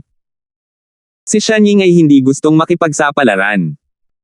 Gusto lang niyang gamitin ang kanyang lakas para talunin ang kanyang kalaban. Gayunpaman, hindi na siya kumpiyansa. Nang maramdaman ang intensyon ng kabilang partido, bahagyang natigilan si Wenhan. Agad niyang nais na pigilan ang Xuanying escort na tinatawag na Falcon, ngunit ang kabilang partido ay hindi nag-abala sa kanya. Sa proteksyon ni Vulture, walang magagawa si Wenhan sa kanya maliban kung itataya niya ang kanyang buhay upang makipagpalitan ng mga pinsala. Ang mga mata ni Wenhan ay kumikislap sa pag-aalinlangan at pagpupumiglas. With his tough character, if it were any other situation, hinding-hindi niya pababayaan si Falcon ng ganoon kadali. Gayunpaman, ito ang kompetisyon ng ahensya ng bodyguard, at siya ang pinakamahalagang kadahilanan sa pagtukoy ng tagumpay o pagkatalo. Maaari niyang kunin ang panganib sa anumang iba pang oras, ngunit ito ang huling pagkakataon na magagawa niya ito. Kuya Wenhan, huwag kang magpigil. Biglang tumawag si Terence. Saglit na natigilan si Wenhan, at pagkatapos ay biglang umangat ang kanyang espiritu. Agad niyang hindi pinansin ang lahat at tumalon sa likod ni Falcon. Itinaas niya ang kanyang kamay at ginamit ang kanyang pinakamakapangyarihang palad na nakakasira ng kaluluwa. Ito ang kanyang ultimate move. Dahil sa biglaang pag-ataking ito, hindi makapagsalita ang lahat. Sa ring, mas nabigla si Escort Xuanying, lalo na si Falcon, na naramdaman ang matinding pagpatay sa likod niya. Magandang pagkakataon ito. Magsanib puwersa tayo at patayin sila. Tara na. Kalmadong sumigaw si Xuanying, na parang inaasahan na niya ito. It was his original intention to let Falcon go to the other side to help, but at the same time, it was also to loop the snake out of its hole. At ngayon, tila malinaw na nagtagumpay ang hakbang na ito. Sa sandaling bumagsak ang boses ni Xuanying, ang dalawang Xuanying escort na pinakamalapit kay Wenhan, Bald Eagle at Falcon, ay sabay na sumalakay, bawat isa ay gumagamit ng kanilang pinakamalakas na martial arts para batiin si Wenhan. Nakalok ang palad ni Wenhan na nakakasira ng kaluluwa sa Falcon. Sinisikap ni Falcon ang kanyang makakaya upang isagawa ang mga utos ni Xuanying. Kung ang palad na ito ay dumapo sa kanya, hindi lamang siya malubhang masugitan, ngunit maaari pa siyang mamatay sa lugar. Gayunpaman, ginawa pa rin niya ito. Malinaw na ang prestihiyo ni Xuanying ay napakalakas sa kanilang mga puso. Gaya ng inaasahan, hindi siya simpleng kalaban. Tumingin si Terence kay Xuanying nang may paghanga. Si Wenhan ay nasa isang mapanganib na sitwasyon. Kung tutuusin, kinakaharap niya ang full force counter-attack ng dalawang master sa parehong level niya. Kung magpapatuloy ito, may 70% pagkakataon na siya ay mapatay. Gayunpaman, si Terence ay tila hindi nag-aalala. Kalmado siya gaya ng dati. Habang humihingal ang mga tao, natapos na ni Wenhan at ng dalawang kalaban ang pagpapalitan ng mga galaw ng pagpatay. Hindi nila kinansela ang isa't isa. Sa halip, lahat sila ay nagtamaan. Bang! Bang! Tumama sa katawan ni Falcon ang nakakasira ng kaluluwa ni Wenhan, at hindi man lang siya nakagawa ng ingay. Direkta siyang pinalipad palabas ng ring na parang saranggola na may putol na tali. Hindi siya gumawa ng tunog, at hindi alam kung siya ay patay o buhay. Ngunit kasabay nito, hindi nagamaan ang pakiramdam ni Wenhan. Dapat malaman ng isang tao na hindi lamang niya kinuha ang pagkilos ng pagpatay ng Falcon, ngunit kumuha din siya ng isang mabangis na kuko mula sa likuran. Ito ang palihim na pag-atake ng Vulture. Kahit na si Wenhan ay kilala bilang Little Invincible Jindan, imposible para sa kanya na makayanan ang pagpatay ng dalawang kalaban sa parehong oras. Bagamat hindi siya direktang natanggal sa arena tulad ni Falcon, nagluwa siya ng malaking subo ng dugo sa lugar. Ang eksena ay parehong nakakagulat. Wenhan. Mula sa malayo, biglang sumigaw si Ming Yuan sa pagkaalarma. Nag-aapoy siya sa pagkabalisa. Ngayon lang niya naisip na stable na ang sitwasyon pero sa isang kisap mata ay naging ganito na. Nag-iisang anak niya ito, paano siya uupo? Sa sandaling ito, kahit walang utos ni Shanying, ang Vulture, na ilang di pa lang ang layo mula kay Wenhan, ay sumalakay ng walang pag-aalinlangan. Kukunin niya ang buhay ni Wenhan habang siya ay down. Laking gulat ni Ming Yuan kaya napatalon siya. Si Wenhan ay malubhang nasugatan. Kung siya ay kinurot ulit, hindi ba siya papatayin? Gayunpaman, minamaliit pa rin ng kabilang partido ang lakas ni Wenhan. Pagkatapos ng lahat, ang Little Invincible Jindan ay hindi isang hindi nararapat na reputasyon. Kahit na siya ay malubhang nasugatan, tiyak na hindi siya magiging kordero na kakatayin. Nang hindi hinintay na muling tumama ang anino ng kuko ng buwiter, hindi man lang lumingon si Wenhan. Sa halip, ginamit niya ang nakakasira ng kaluluwa niyang palad na matagal na niyang iniimbak. Siya ay naging handa para dito. Kung hindi siya nagpigil sa pagkakataong ito, si Falcon, na kanina lang ay nataman niya, ay hindi magkakaroon ng buo na bangkay, lalo pa ang pagkakataong mailigtas ang kanyang buhay. Hindi handa ang buwiter para sa biglaang pag-ataking ito. Sa kanyang mga mata, si Wenhan ay isa ng patay. Hindi niya inaasahan na may lakas pa pala itong lalaking ito para patayin siya. Sa pamamagitan ng dalawang muffled na tunog, sina Wenhan at Vulture ay parehong pinalipad palabas ng ring. Nagkagulo ang buong lugar. Lahat ay same time na nag-uusap. Ang young master na ito ng Kaizen Escort Agency ay talagang hindi sumusuko. Gamit ang sarili niyang lakas, pinalitan niya ang dalawa sa mga perpektong Golden Core expert ng kabilang partido. Siya ay tunay na magiting. Wenhan. Agad na sumigaw si Ming Yuan at nagmamadaling bumaba mula sa platform ng judge. Tiningnan niya ang mukha ni Wenhan, na kasing putla ng isang papel. Nasa bingit na siya ng kamatayan. Pakiramdam niya ay nasusunog ang kanyang mga laman loob, at malapit ng damyugo ang kanyang mga mata. Si Terence ay hindi lang umupo doon at walang ginawa. Naabutan niya si Wenhan sa sandaling nahulog siya sa stage at ipinatong ang isang kamay sa kanyang likod, ibinaba ang kanyang ulo. Mula sa pananaw ng isang tagalabas, tila sinisisi ni Terence ang kanyang sarili sa kalunos-lunos na wakas ni Wenhan, ngunit walang mag-aakala ang patuloy na dumadaloy si Chi sa palad ni Terence papunta sa katawan ni Wenhan, na mabilis na nagpapagaling sa kanya. Ang pagpapagaling na may purong enerhiya ay ang espesyalidad ni Terence, at ngayon na siya ay isang mid-stage na Golden Core Cultivator, ang epekto ay ganap na naiiba sa dati. Ang malapit kamatayang pinsala ni Wenhan ay aabutin ng hindi bababa sa kalahating araw bago gumaling sa nakaraan, ngunit ngayon, hindi man lang ito naglaan ng oras upang magtimpla ng isang tasa ng tsaa. Wenhan. Kamusta ka na? Wala nang pakialam si Ming Yuan sa kanyang posisyon bilang hukom. Hinati niya ang mga tao at tumakbo. Gayunpaman, nang makarating siya sa harapan, natigilan siya. Anak, ikaw. Dad, ayos lang ako. Tumayo si Wenhan na may kalmadong ekspresyon, at sa likod niya, binawi ni Terence ang kanyang kamay ng walang bakas. Hindi nakaimik si Ming Yuan. Wala siyang masabi ng matagal. Kanina pa siya balisa, pero muntik na siyang mabulunan ng anak. 4,468. Kanina lang, halatang mamamatay na siya, pero bakit ngayon lang siya mukhang okay? Kung kahit si Ming Yuan ay may ganoong reaksyon, ang iba pang mga taong naruroon ay nakabuka ang kanilang mga bibig. Nagkatinginan sila at tahimik na tumitig kay Wenhan. Lalo na si Shanying mula sa Xuanying Escort Agency. Para siyang nakakita ng multo. Tiningnan niya ang dalawang perpektong Golden Core expert ng kanyang pamilya na nakahandusay sa lupa at nagtaka kung sila ay patay o buhay. Tumingin siya kay Wenhan na hindi man lang nagpakita ng anumang senyales ng pinsala. Kung hindi ito nakakita ng multo, ano ito? Wenhan, okay ka lang ba talaga? Sa wakas ay nagtanong si Ming Yuan ng tamang tanong. Tiningnan niya ang mga sugat ni Wenhan na puno ng pag-aalala ang mukha. Nagulat siya sa resulta. Wala namang nasaktan. Dad, don't worry. I'm really fine. Iniunat ni Wenhan ang kanyang mga braso at binti. Malaya siyang nakagalaw ng walang anumang senyales ng pinsala. Walang imak ang karamihan. Nang muli silang tumingin kay Wenhan, para silang nakatingin sa isang halimaw. Walang iba kundi shock.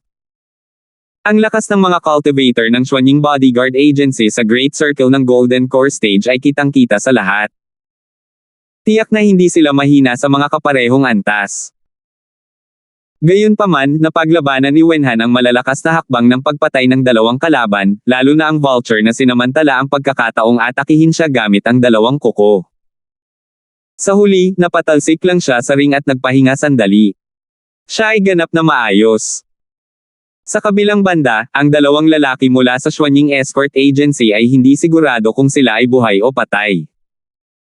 Halos malagutan na sila ng hininga. Nakikita ng lahat ang napakatalim na kaibahan. Bagamat pareho silang eksperto sa Great Circle ng Golden Core Realm, ang pagkakaiba sa lakas ay talagang hindi maliit. Ang ilang mga tao ay hindi maaaring makatulong ngunit hulaan na kung ito ay hindi isang arena labanan, ngunit sa ibang pagkakataon, Wenhan ay maaaring labanan muli sa kanyang kasalukuyang estado. Sino kaya ang makakapigil sa kanya? Sa hitsura nito, ang Young Master ng Kaizen Bodyguard Agency ay isang walang talo na Golden Core Stage Cultivator. Hindi nila alam na ang maalamat na si Wenhan ay nalilito rin. Nahulaan niya na gawa iyon ni Terence, kaya naglaro siya. Ganito ba kalakas si Wenhan? Hindi kaya itinatago niya ang kanyang lakas noong nakaraan? Nang makita ni Long Quiba ang eksenang ito, hindi niya maiwasang sumimangot ng malalim.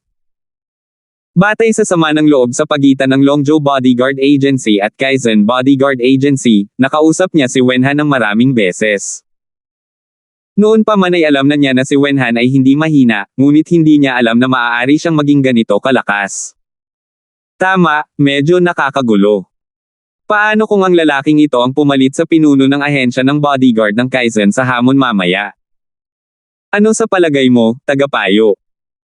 Si Haonan ay nag-aalala rin ang target niya noon pa man ay si Terence, at hindi niya akalain na ang taong ito ay lalabas ng wala sa oras at manggugulo. Walang dapat ipag-alala. Tumawa si Wabaw at ngumuso, napagmasdan ko lang ng mabuti ang kanyang martial arts techniques. Ang kapangyarihan ay maaari lamang ituring na average. Nabigo siyang pumatay ng kalaban sa parehong antas ng 2 beses na sunod-sunod, kaya gaano siya kalakas. Tama ka, tagapayo, tumango sina Haonan at Mahabang Quiba. Hindi nila gaanong napansin ang lakas ni Terence dahil si Terence ay hindi sumama sa labanan mismo. Nakahinga sila ng maluwag matapos marinig ang mga salita ni Wabaw. Ang pinakamababang kinakailangan upang maging hindi magagapi sa parehong antas ay upang mapatay ang parehong antas ng kalaban sa isang galaw. Hindi ito magawa ni Wenhan. Malinaw na ang lakas niya ay basta-basta. Hindi lang iyon, ngunit ang dalawang escort mula sa Xuanying Escort Agency ay halatang nagpipigil ng kaunting lakas upang ipagtanggol at hindi ginamit ang kanilang buong lakas. Kaya naman nakatakas si Wenhan. Kung hindi, sa kanyang lakas, sa tingin mo ba ay makakaligtas siya kung siya ay tamaan ng dalawang full force na pag-atake mula sa dalawang tao sa Great Circle ng Golden Core Stage? Malamig na tumawa si Wabaw. Not bad? Not bad. Pareho kaming nabighani sa mga taong involved, but the advisor has a clear view. The boy is indeed not a cause for concern. Masyado kaming paranoid. Ha ha ha ha. Nagkatinginan si Haonan at Long Quiba at nagtawanan. Habang nag-uusap pa lang silang tatlo ay naging malinaw na ang sitwasyon sa entablado. Matapos matagumpay na maipagpalit ni Wenhan ang isa sa dalawa, tatlo na laban sa dalawa. Kitang-kita ang bentahe ng ahensya ng bodyguard ng Kaizen. Sa ganitong sitwasyon, kahit walang tulong ni Terence, ang tatlong Kaizen bodyguard ay nasa isang hindi magagapi na posisyon. Lahat kasi sila ay mga eksperto sa bodyguard agency. Kahit na hindi sila biglang sumabog tulad ni Wenhan, at least wala silang problema sa pagtatanggol. Sa huli, isang tao na lang ang natitira sa ring. Ang tanging natitirang P-Plate Golden Core expert ay tumupad sa inaasahan ng lahat at kumitawan sa ahensya ng bodyguard ng Kaizen para sa huling pagtawa. Matagal na hindi nakaimik ang mga tao. Bagamat walang namatay sa arena battle na ito, 9 na tao ang naalis. Maliban kay Wenhan, lahat sila ay malubhang nasugatan. Makikita ang tindi ng labanan. Sa labanang ito, ang Xuanying Escort ay nagpadala ng 5 eksperto sa ganap na antas ng Golden Core Realm. Ang lakas na kanilang ipinakita ay hindi masasabing hindi malakas, ngunit sila ay natalo pa rin sa huli. Kahit natalo sila, talo pa rin. Maaaring maawa ang karamihan sa kanila, ngunit hindi mababawasan ang mga puntos. Sa ika-5 round ng escort tournament, tinanggap ng Kaizen Escort Agency ang 2 hamon at pareho silang napanalunan. Sa sobrang kapansin-pansing 870 puntos, nagpatuloy sila sa pangunguna sa ranking at naiwan ang iba pang 31 escort agencies na malayo. Ang buong ahensya ng bodyguard ng Kaizen ay nagdiriwang, na nakapalibot kay Wenhan at Terence, ang 2 pinakamalaking contributor. Nagtatalon sila sa tuwa at hindi napigilan ang kanilang kasabikan. Sa sandaling ito, ang pinuno ng Xuanying Escort Agency, si Shanying, ay dahan-daang naglakad papunta sa harapan ng karamihan. Agad na tumahimik ang mga tao. Maingat silang tumingin kay Shanying. Ang taong ito ay nagawang muling itayo ang Xuanying Escort Agency ng mag-isa. Siya ay walang alinlangan na isang mabigat na figure. Siya ay dumating na may nakakatakot na aura upang maghiganti, ngunit sa huli, siya ay tinapakan sa lupa ng kanyang sariling Kaizen Escort Agency. Nahaharap sa isang malupit na suntok, sino ang nakakaalam kung anong uri ng matinding mga bagay ang gagawin ng taong ito? Ikaw si Terence Ford. Lumapit si Shanying kay Terence at pinag-aralan siya. Tama. Ano ang maipaglilingkod ko sa iyo, sir? Kalmado ang ekspresyon ni Terence habang sinusukat siya. Nambobola mo ako. Ngayon, sa wakas ay napagtanto ko na ang isang bagay. Ang mabilis na pagtaas ng Kaizen Escort Agency ay hindi dahil sa swerte, kundi sa aktual na lakas. Ibinaba ni Shanying ang kanyang ulo sa harap ng lahat, taos puso, akong kumbinsido sa laban ngayon. Talagang mas malakas kayo kaysa sa aking Xuanying Escort Agency. Sa sandaling sinabi niya iyon, ang buong lugar ay sumabog sa isang mainit na talakayan. 4,469. Bagamat ang Xuanying Escort Agency ay hindi kabilang sa 5 pangunahing escort agencies, ito ay pampublikong kinilala bilang isa sa 5 pangunahing escort agencies. Ngayon na talagang ibinaba nila ang kanilang mga ulo sa Kaizen Escort Agency sa publiko, malinaw na ang lakas ng huli ay pambihira. Masyado kang mabait, Chief Escort Hale. Hindi rin masama ang Xuanying Escort Agency mo. Nagkatinginan sina Terence at Wenhan. Kung hindi dahil sa estratehikong pagpaplano ni Terence, mahirap sabihin kung sino ang mananalo sa labanang ito. Ang posibilidad ng Xuanying Bodyguard Agency na magkaroon ng huling pagtawa ay hindi bababa sa Kaizen Bodyguard Agency. Sa susunod, hindi na tayo magpapatalo. Kumpiyansa nang umiti si Xianying at itinaas ang kanyang mga kamay kina Terence at Terence bago bumalik sa kampo ng Xuanying Bodyguard Agency upang maghanda para sa susunod na labanan. Hehe, ang taong ito ay talagang isang mabigat na karakter, kayang kunin at bitawan. Tumingin si Terence sa kanyang likuran at tumango. Maraming tao sa mundong ito ang kayang manalo, ngunit kakaunti lang ang kayang matalo. Ang Xianying na ito ay hindi maaaring maliitin. Tama. Hindi simple ang taong ito. Bagamat natalo siya sa atin sa pagkakataong ito, tiyak na magkakaroon siya ng lugar sa Alliance of Escort Agencies sa South Continent sa hinaharap. Ganoon din ang naramdaman ni Wenhan. Hindi masyadong papansinin ni Terence ang mga hindi importanteng tao maliban kung may malapit silang relasyon sa kanya, ngunit ang pagkakataong ito ay exception. Medyo interesado siya sa Xuanying Bodyguard Agency, lalo na itong si Xianying. Pagkaraan ng ilang sandali, nag-anunsyo ang judging team na muling ikinagulat ng lahat. Hinamon ng Xuanying Escort Agency ang 4 na CIS Escort Agency. Nagkagulo ang mga tao kahit na ang isang taong kasing tahimik ni Terence ay nagulat. Nakatuon na ngayon ang atensyon ng lahat kay Xianying. Una, hinamon niya ang nagniningning na Dark Horse, Kaizen Escort Agency. Sa huli, natalo siya ng isang tao at nawala ang 5 perpektong Golden Core Cultivator sa isang labanan sa arena. Hindi man sila patay, at least sa Escort Agency Grand Meeting ngayong taon, siguradong walang silbi ang 5 taong ito. Maging ang mga tradisyonal na mayayamang pamilya ay hindi kayang magbayad ng ganoong halaga, lalo pa ang Xuanying Escort Agency na kakaayos lang. Inakala ng lahat na si Xianying ay magtataguman lang sandali at pipili ng mahinang target para mabawi ang mga puntos na nawala sa kanya. Hindi niya akalain na magiging ganito katigas ang ulo ng lalaking ito. Hindi man lang siya nagpapahinga at naglabas agad ng panibagong hamon. Higit pa rito, ang kanyang target ay ang tradisyonal na overlord ng 4 na ahensyang escort ng CIS. Sa sandaling ito, ang bawat isa ay may parehong tanong sa kanilang isipan. Saan nakuha ni Xianying ang kanyang kumpiyansa? Kahit na ang Kaizen Escort Agency ay nasa limelight sa oras na ito, sa mga tuntunin ng ganap na lakas, ang 4 na CIS Escort Agency, na isang tradisyonal na overlord, ay talagang mas malakas. Ito ay isang malawak na kinikilalang katotohanan. Sa kabilang banda, hindi man lang matalo ng Xuanying Escort Agency ang Kaizen Escort Agency. Gayunpaman, naglakas loob silang hamanin ang 4 na ahensya ng CIS Escort. Hindi ba ito katulad ng pagsuko sa kanilang sarili? Naghahanda ba silang sunugin ang kanilang mga bangka? Hehe, siya ay may kaunting mabangis at ambisyosong tindig. Komento ni Terence na may bahagyang paghanga.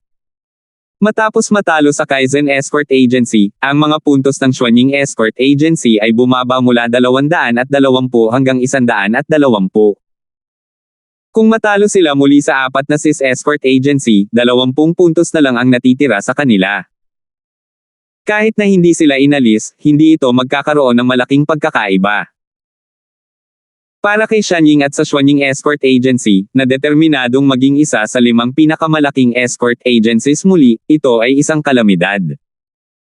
Baka hindi na sila makaabot sa susunod na escort agency meeting sa South Continent. Sa ilalim ng mga sitwasyong ito, kahit na si Terence ang nasa posisyon ni Xianying, maaaring wala siyang lakas ng loob na hamanin ang 4 na ahensya ng CIS Escort. Bagamat ito ang huling pagkakataon para sa Xuanying Escort Agency na bumangon, ngayon lang sila nakaranas ng pagkatalo. Hindi lamang nabawasan ng husto ang kanilang lakas, ngunit mababa rin ang kanilang moral.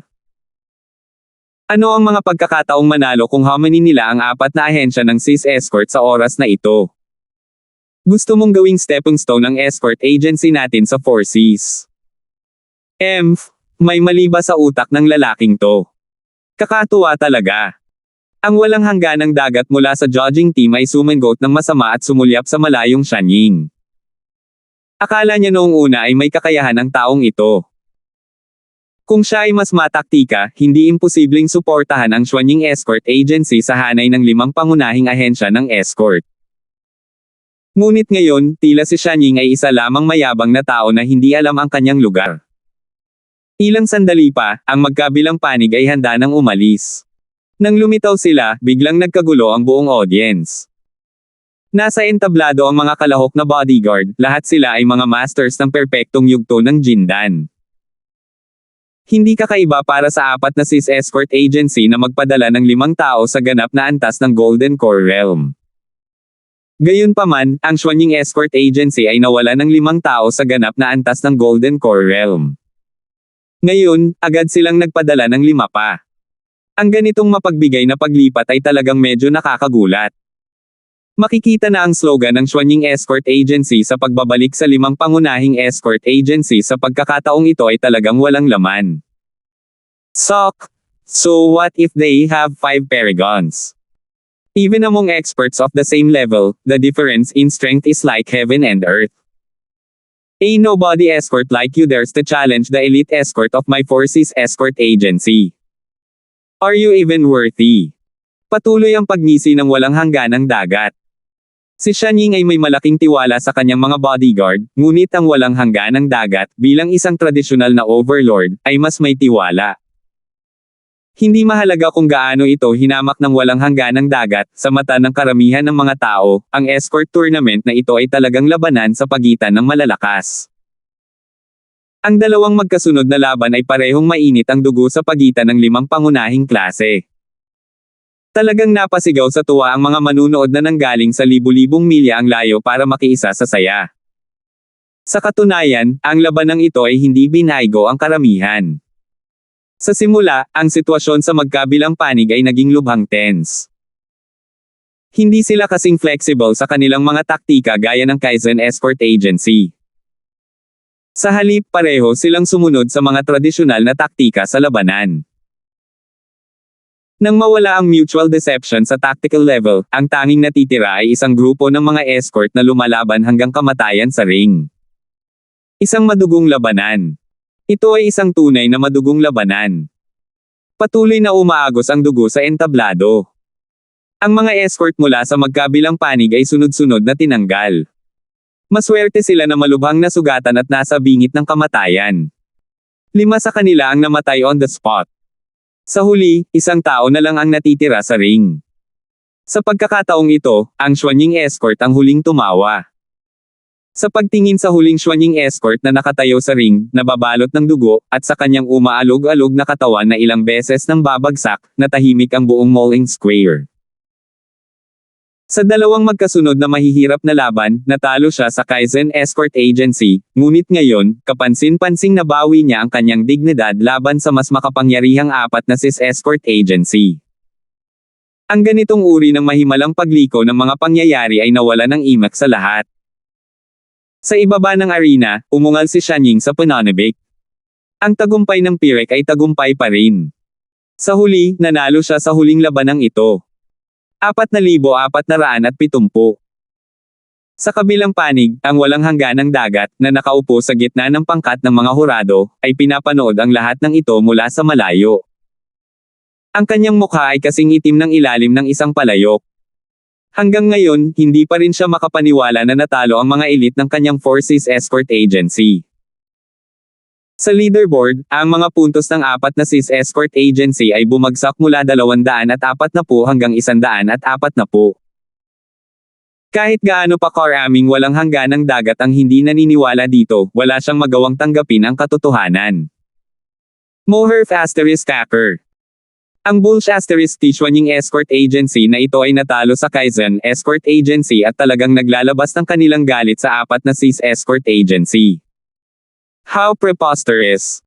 Wayayayaya! Ang walang hangganang dagat ay nagngangalit ang kanyang mga ngipin. Ang una niyang reaksyon ay hindi ang galit kay Xianying, kundi ang pagtitig kay Terence sa di kalayuan. Terence Ford, Kaizen Bodyguard Agency, hindi ko hahayaang magkaroon kayo ng madaling panahon. Maghintay ka lang. Si Terence, natural, ay hindi alam na ang taong ito ay kakaiba. Siya ang pinuno ng isang tradisyonal na escort, ngunit hindi man lang siya nagkaroon ng ganito karaming pagpaparaya. Inilabas pa niya ang kanyang galit kay Terence nang walang dahilan. Hindi alam ni Terence kung tatawa o iiyak. Kung alam niya kung ano ang iniisip ngayon ng walang hangganang dagat, ang unang papasok sa isip niya ay tiyak na ang taong ito ay baliw at hindi makaligtas. Siya ay isang tipikal na delusional na tao. Siyempre, hindi alam ni Terence kung ano ang iniisip ng walang hangganang dagat, at wala siyang pakialam. Ang walang hangganang dagat ang big boss ng Southern Continent Escort Alliance, ngunit sa mga mata ni Terence, wala siyang gaanong timbang. Daan lang siya, wala nang iba. Ang iba ay masaya, ang iba naman ay malungkot. Pagkatapos ng kamatayan at puno ng pagkabalisa na labanan sa pagitan ng Xuanying Escort Agency at ng 4 na SIS Escort Agency, nagpatuloy ang ika-5 round ng Escort Agency Competition. Ang lahat ng escort agencies ay nagsalitan sa pag-akyat sa entablado. Kung mayroon pang pagkakataong umunlad, gaano man ito kaliit, walang handang mahuli. Pagkatapos ng lahat, ang pagraranggo ng kaganapan ng escort agency sa South Province ay direktang matukoy ang kanilang mga prospect sa negosyo para sa susunod na 5 taon. Ito ang rice bowl nila. Sa mga duel na ito, ang pinakasikat ay hindi ang Kaizen Escort Agency, o ang 4 na SIS Escort Agency, kundi ang Xuanying Escort Agency sa ilalim ni Xuanying. Walang ibang dahilan. Masyadong matindi ang mga labanan sa arena ng Xuanying Escort Agency. Matapos makipaglaban ng direkta laban sa Kaizen Escort Agency at 4 na SIS Escort Agency, mayroon pa rin silang 2 pagkakataon na hamanin kahit na nagamit na nila ang kanilang karapatan na magsimula ng hamon ng 2 beses. Hindi nila alam kung may taong sadyang nag-uudyok sa kanila mula sa likuran, o kung talagang gustong samantalahin ng mga escort agencies na ito ang malaking pagkawala ng Xuanying Escort Agency at maghintay ng pagkakataon na mabilis silang year-on. Anyway, wala pang 1 oras na ubos ang 2 pagkakataong ma-challenge. Hindi man kasing gimmick ng Kaizen Escort Agency at ng 4 na SIS Escort Agency ang mga kalaban nila, hindi rin sila mahina. Hindi bababasa, sila ay mga ahensya ng escort na matatag sa itaas ng gitnang antas. Para naman sa Xuanying Escort Agency, naubos na nila ang 10 eksperto sa ganap na antas ng Golden Core Realm. Imposible para sa kanila na magpadala muli ng napakalakas na lineup. Mayroon lamang silang 1 eksperto sa ganap na antas ng Golden Core Realm upang hawakan ang linya para sa parehong duels. Gayunpaman, ang Xuanying Escort Agency ang huling tumawa. Kahit na ang koponan na pinamumunuan ni Xuanying ay hindi ang unang linya ng depensa, nagawa pa rin nilang pangasiwaan ang middle reaches escort agencies ng madali. Bukod sa pagkatalo sa Kaizen Escort Agency sa simula, ang Xuanying Escort Agency ay nanalo sa sumusunod na 3 laban, kabilang ang 4 na SIS Escort Agency. Ang mga puntos ng Xuanying Escort Agency ay tumaas sa 420 puntos. Nasa bingit pa rin ng pagbagsak ang dati nilang ranking, pero ngayon, nakapasok na sila sa top 5 at nasa pang-4 na pwesto. Siyempre, kung hindi dahil sa ibang escort agencies na nakakuha din ng maraming puntos, ang mga resulta ng Xuanying Escort Agency ay nasa top 3 noon. Sa kabilang banda, bilang host ng kompetisyon ngayong taon, nasa 3 pwesto na ang 4 na SIS Escort Agency pagkatapos ng unang 4 na round ng kompetisyon.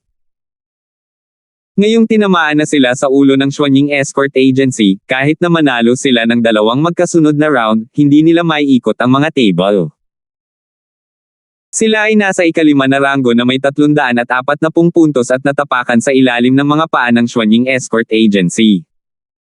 Sa pagharap sa walang magawang resultang ito, ang walang hangganang dagat ay galit na lumalabas ang usok sa kanyang 7 butas.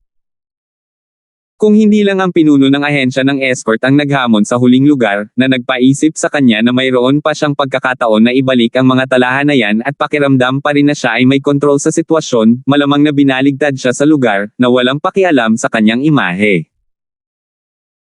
Sa tunayan, sa ika-5 round ng Escort Agency Competition, ang 4 na SIS Escort Agency, tulad ng iba pang 5 malalaking escort agencies, ay lumaban lamang ng 3 round.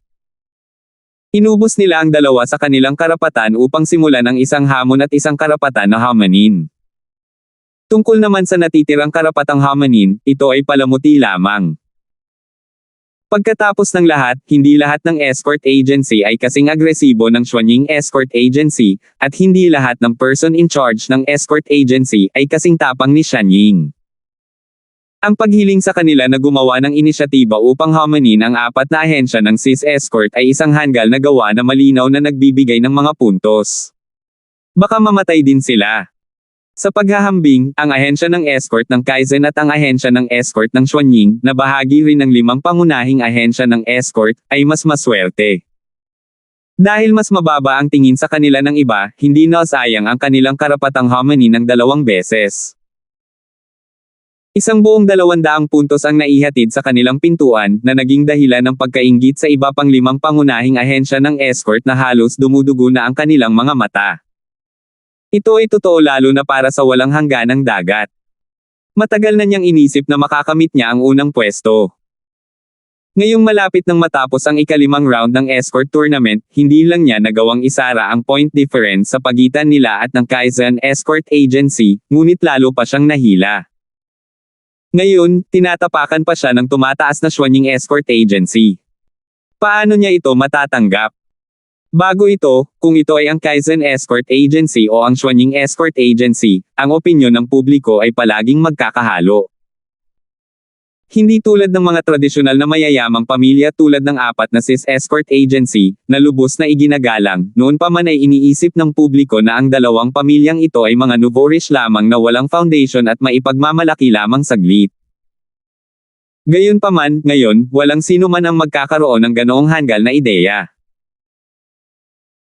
Hindi lamang nagkaroon ng mas maraming puntos ang Xuanying Escort Agency kaysa sa 4 na SIS Escort Agency, ngunit higit sa lahat, natalo nila ang 4 na SIS Escort Agency sa prestihiyosong Escort Agency Competition. At saka, nakipag-away muna sila sa Kaizen Escort Agency. Kung ito ay itinuturing na walang pundasyon, kung gayon ano ang ahensya ng 4 na SIS Escort. Sa makatuwid, ang lakas ng Xuanying Escort Agency ay malalim na nakaugat sa puso ng mga tao at sapat na upang maging pinagkasunduan ng publiko. Alam na ng lahat na ang lakas ng bagong ayos na kumpanyang ito, ang Wild Escort Agency, ay tiyak na hindi dapat maliitin. Kasabay nito, pinatunayan din nito ang isa pang bagay mas makapangyarihan ang ahensya ng escort ng Kaizen. Ang 4 na SIS Escort Agency ay naging stepping stone ng Xuanying Escort Agency, habang ang Xuanying Escort Agency ay naging touchstone ng Kaizen Escort Agency. Kung mas malakas ang Xuanying Escort Agency, mas pinatunayan nito na ang Kaizen Escort Agency, na nasa tuktok ng kapangyarihan nito, ay tunay na hindi magagapi. Pagkatapos ng lahat, sa lahat ng 32 escort agencies na naroroon, ang Xuanying Escort Agency ay isang beses lang natalo, at ito ay ang Kaizen Escort Agency. Salamat po at sinamahan ninyo ako. Ingat lagi mga master.